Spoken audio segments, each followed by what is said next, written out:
really had a big ream of paper at home. I was going to shock everybody and just bring a big ream up and see what your reaction was going to be. When I was asked by Leslie Schultz to give a sermon, my immediate reaction was no. Not now, never. But I was reminded of some of the ideas I presented in stewardship, about the giving of our time, talents, and treasures. If others have enough confidence in me to do this, I have to step up and do something that scares me to death. Also, I realize that if I fail in delivering a worthwhile message today, that you'll blame Leslie and not me. As I started this, I realized how crazy it was that I stand before you in this church to present my thoughts. You'll be listening to a man who in a college speech class came up with a brilliant argument that Humpty Dumpty was a turtle and not an egg. Luckily, today's message comes from my heart and not from my brain. So where do I start? George Burns once said that the secret of a good sermon is to have a good beginning and a good ending, and to have the two as close together as possible. Others told me that God would speak to me and give me direction. The thoughts would just flow. Well, I can tell you, it didn't flow quickly. I spent hours just staring at my computer. I kept asking God for help and getting nowhere. I was praying that God would provide me with the easy out. I wanted God to do all my work for me. I had forgotten that our faith is very labor-intensive. You see, Christianity is an action religion. And though I believe that our faith can move mountains, I also believe we had better bring our shovels. My beliefs have really changed over the years. When I was young, I thought you only had to go to church until the age of 16. Why? Because my parents used to drive me and my siblings to church and drop us off. When my older brother turned 16 and got his driver's license, he drove us to church and dropped us off. I felt I wanted to do this church thing until I turned 16, and then I would do the dropping off.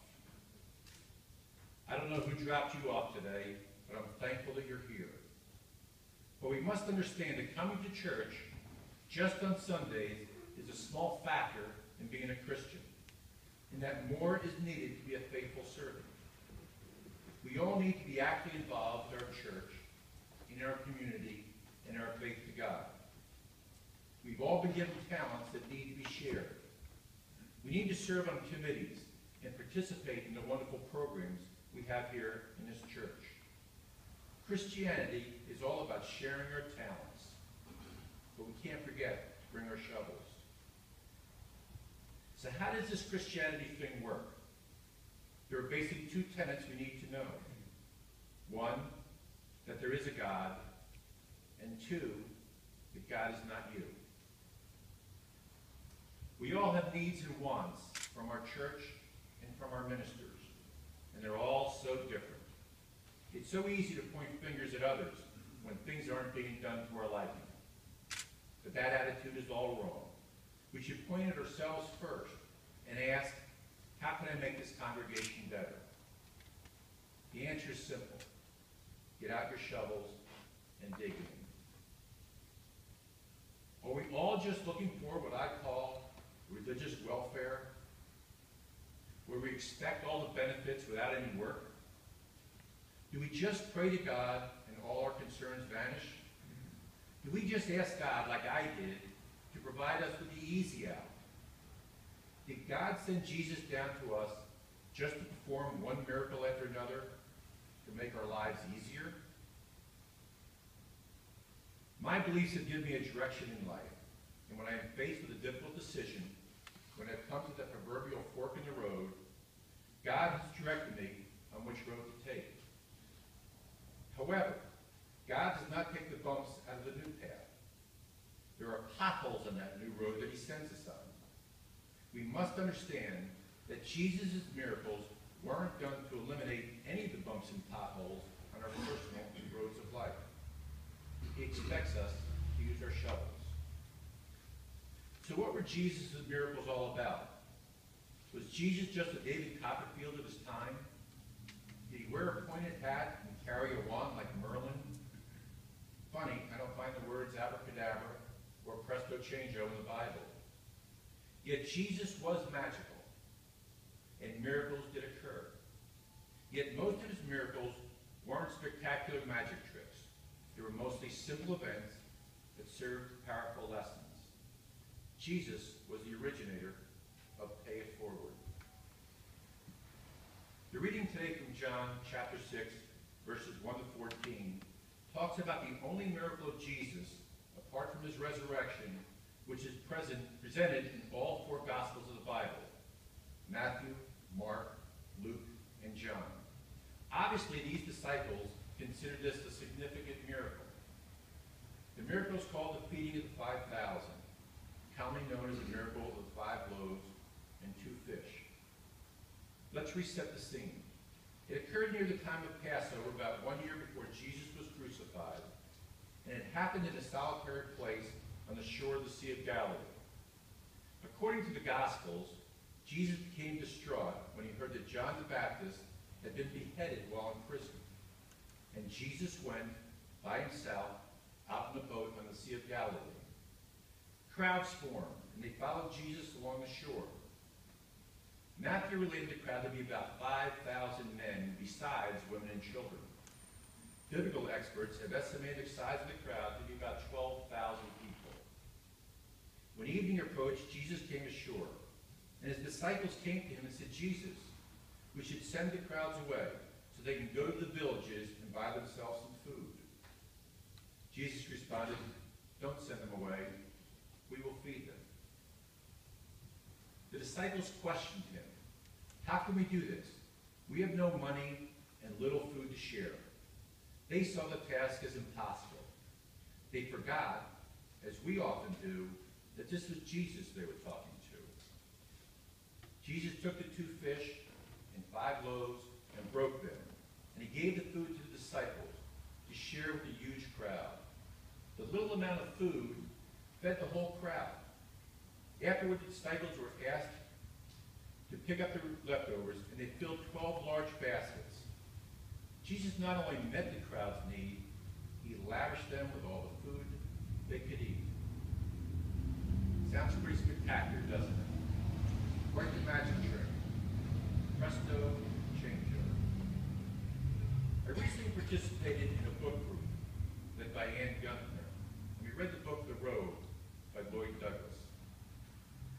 The book is about a Roman tribune, Marcellus Galileo, the son of an important Roman senator. When Marcellus comes of age, he is sent to the Holy Land as commandant of a fort. While there, he's given orders from Pontius Pilate to be at Calvary on the day of Jesus' crucifixion. Marcellus got so upset by what he witnessed that day that he basically had a nervous breakdown and was sent back to Rome. To save face, his father, the senator, obtained an assignment for Marcellus to go back to the Holy Land to find out about this man Jesus and to disprove all of his so-called miracles. The Romans feared this man, simple man Jesus, more than any army they had ever faced, and they sent Marcellus back to the Holy Land to discredit Jesus and his teachings. The book tells us that Jesus lived and taught predominantly in remote, out-of-the-way towns. And the way the stories of Jesus' miracles got back to the city was by word of mouth. And Marcellus believed that the miracles of Jesus were simple events that were embellished as were told from person to person. Marcellus also tells us about the crowds who came to see Jesus, that they came from far and wide, and their primary mode of transportation was walking. It takes approximately 20 minutes to walk 1 mile. So if they traveled just 10 miles, it would take about 3 hours without a break just to get near Jesus. Some traveled much greater distances. So these people would have put food in their pockets to feed themselves on their long journeys. Remember, there weren't McDonald's or Burger Kings back then. So how did Marcellus explain away the feeding of the 5,000. Marcellus believed that Jesus didn't magically multiply the bread and fish. He just asked the people to open their pockets and share their bounty. And that was the source of all the food. What Marcellus overlooked, however, was that these people were poor and had little extra money and little extra food. They were hungry and knew they needed food for the return trips. These were strangers from many different areas who didn't really know or trust the person seated next to them. And yet Jesus was able to make these strangers open their pockets and share their bounty. That feat alone would have been magical. So what really happened that day? Did they share the food, or did Jesus multiply it? I believe that a miracle did occur that day. But Marcellus's version made me think. It made me realize that the real core of Christianity is the belief that if we share what we have with others, if we just pay it forward, we shall be filled with God's Spirit and be lavished with God's blessings. So we have to participate more in our church and its missions. We have to support the effort of others. If we just get out our shovels and do God's work, we'll be nourished beyond all expectations. Pay it forward. It doesn't even have to be a grand gesture. Just share a little of you. Say hello to someone. Ask how they're doing. Something as insignificant as a friendly greeting with a smile can mean a lot to the other person. I recently was reminded of this. I was a high school football coach, and a team that I coached 40 years ago was fortunate enough to go undefeated. One of my players, a backup quarterback, has set up a $10,000 annual scholarship in my name to be given to a deserving senior. He said what I had taught him had got him through a tragic and horrific bus accident, an event that required 7 brain surgeries. He said I had stressed not quitting, and that dedication plus hard work equals success. This is what he thought of while laying in a hospital bed near death. The point of my telling the story is this. If I was asked who I had impressed or touched in my life, I would have not have named this player an average player, a second stringer in the top 100 people. I did nothing special for him, nothing different, nothing magical. Yet that player, that person, felt so strongly about what I had said to him that he wanted to pay it forward. My small contribution in this person's life has been multiplied into an annual scholarship at this high school in Smyrna, Delaware. So my message today is simple. Get out your shovels and work at sharing whatever you have with others, never knowing whom you're really affecting and touching. Be generous with your talents, understanding that when someone lights their candle off of yours, yours never glows dimmer. And in fact, the room gets much brighter. So let's go out, light other candles, and shovel our blessings onto others. Let's take what God has given us and pay it forward. And our gifts shall be multiplied and returned tenfold.